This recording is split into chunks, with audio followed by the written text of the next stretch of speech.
The Nemesis, one of the most terrifying, beloved, and hilarious villains of the Resident Evil franchise, has finally landed into the fog on June 15th of this year. The Nemesis is a massive, overpowering beast of a killer with one singular mission: kill all STARS members and anyone standing in his way. Let's get into the Nemesis mechanics and abilities. Nemesis is considered an intermediate leveled killer due to the time it takes for a player to learn how to play and use his abilities effectively.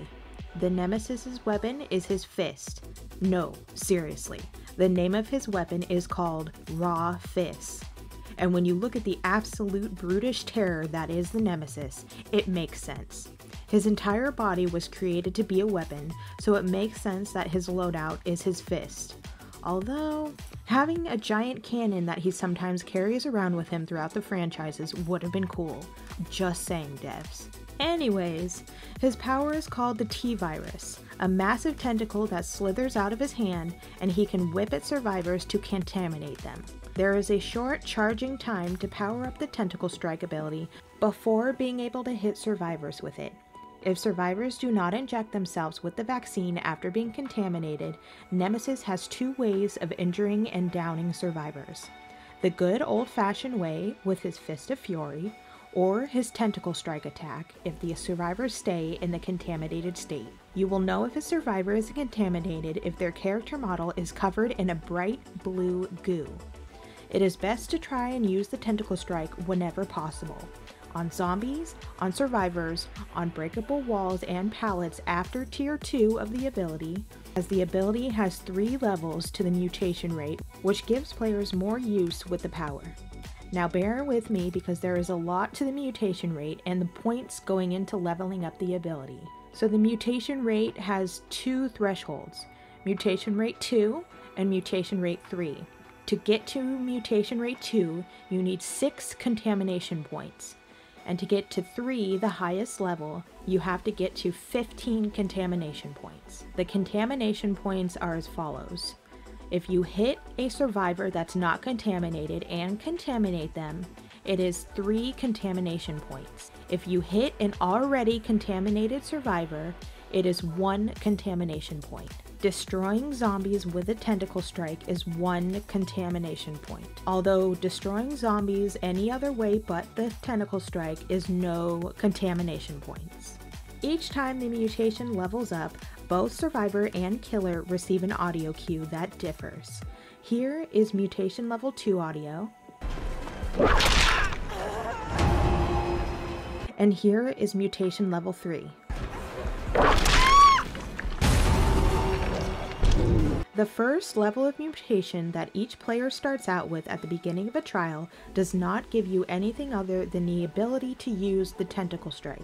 Mutation level 2 gives the tentacle strike attack the ability to break pallets and breakable walls. The final mutation level increases the range of the tentacle strike attack and slightly increases Nemesis's movement speed when charging the tentacle strike ability. This killer also has something that is new when it comes to abilities. It is called the Special Enemy. The Special Enemy are 2 zombies that help the killer throughout the trial, contaminating and downing survivors. Keep in mind that survivors can cure contamination by using a vaccine on themselves or other survivors. The vaccines can be found in supply cases located throughout the environment, but their number is limited to 4 per trial. After a survivor uses a vaccine, they are cured of the contamination, and then you can see them with killer instinct. Nemesis has many add-ons that will help players out in a trial, keeping in mind that the goal to be most effective and deadly with him is to level up his mutation ability to rank 3 and as quickly as possible. The perks to increase mutation rate when hitting zombies or survivors is a must-have for your first add-on. The add-ons include Zombie Heart, Marvin's Blood, Tyrant Gore, and T-Virus Sample. After that, the second add-on is up to you. If you want to try and play sneaky with Nemesis, even though his footsteps alone are loud as hell, you could go with the add-on NEA's Parasite. I'm just gonna say Nia because I hate saying NEA. which gives survivors the oblivious status for 60 seconds after being hit by the tentacle strike ability, or serotonin injector that gives the Nemesis the undetectable status for 15 seconds when destroying a zombie. Or you could go with something nasty but situational like the iridescent add-on Umbrella Badge, which gives survivors the exposed status for 30 seconds after injecting themselves with the vaccine. Nemesis has 3 specific perks that start in his blood webs. Each of his 3 perks can become unlocked and available in other killers' blood webs after the Nemesis reaches a certain rank. Each perk has 3 tiers to fully level to get to the highest rating of the perk. The first perk is called Lethal Pursuer. At the start of a trial, Lethal Pursuer shows the auras of all survivors to you for 7 seconds at tier 1, 8 seconds at tier 2, and 9 seconds at tier 3. At level 30, this perk becomes teachable. His second perk is called Hysteria.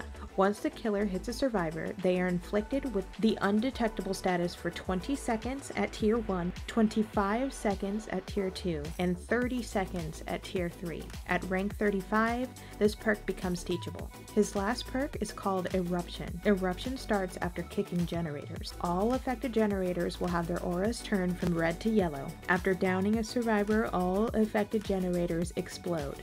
The auras changed back from red and regress at a 6% rate. Any survivors repairing affected generators when it explodes will scream and suffer from the incapacitated status effect. The effect lasts for 12 seconds at tier 1, 14 seconds at tier 2, and 16 seconds at tier 3.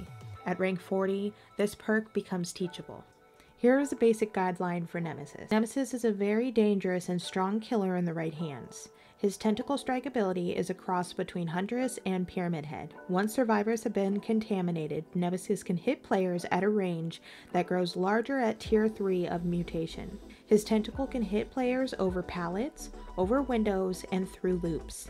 Like all ranged killers, you must know where to aim his tentacle. Watch survivors' movements, learn their patterns when looping them, and adjust your aim there. Do not be afraid to hold your attack long enough to watch how survivors move and try to dodge you. While Nemesis is powerful, he suffers in the beginning of a trial like a lot of other killers. Nemesis thrives on mid to end game. My suggestion when playing him is to lean on his perk Lethal Pursuer, a slowdown perk, and a chase perk. The last one you can play around with. Ruin or Corrupt for a slowdown, and Enduring or Bamboozle for a chase perk. By playing with Lethal Pursuer, you hopefully contaminate multiple survivors at once, giving you pressure at the start. Not only do you have 2 ways to down survivors at this point, but you are already leveling up your mutation rate to quickly dispatch pallets and get a cheeky hit on survivors. Some very important tips and tricks for playing the Nemesis: pay attention to your zombies whenever possible. Those 2 special little snowflakes can either be a surprising help to you, or they could stay stuck in a corner the whole game. They move a lot slower than both the killer and survivor. When they do hit a survivor that is not contaminated, they do become contaminated. If you see one that is stuck, it is better to kill it with your tentacle and let it respawn and cause havoc. When you are not close to one of your zombies, you can always see their aura in a white color. Pay attention to them if they have their arms up. That means they have seen a survivor and they are chasing them. Zombies react to almost everything survivors do. They react to multiple survivors on a gen like they have built-in discordance. They react to fast faults, fast locker queues, and survivor perks like diversion. They are a great help in chases in condensed areas like jungle gyms and the killer shack. Use them to your advantage.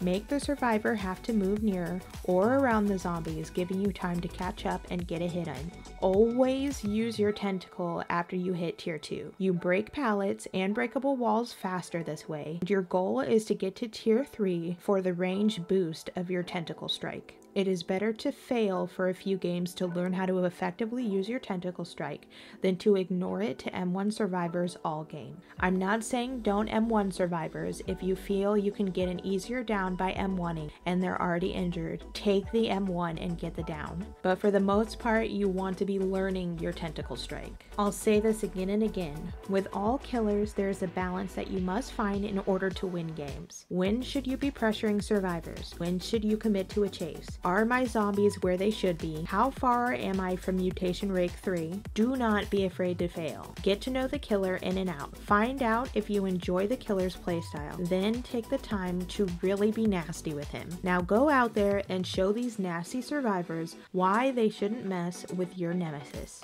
You got this, you noob.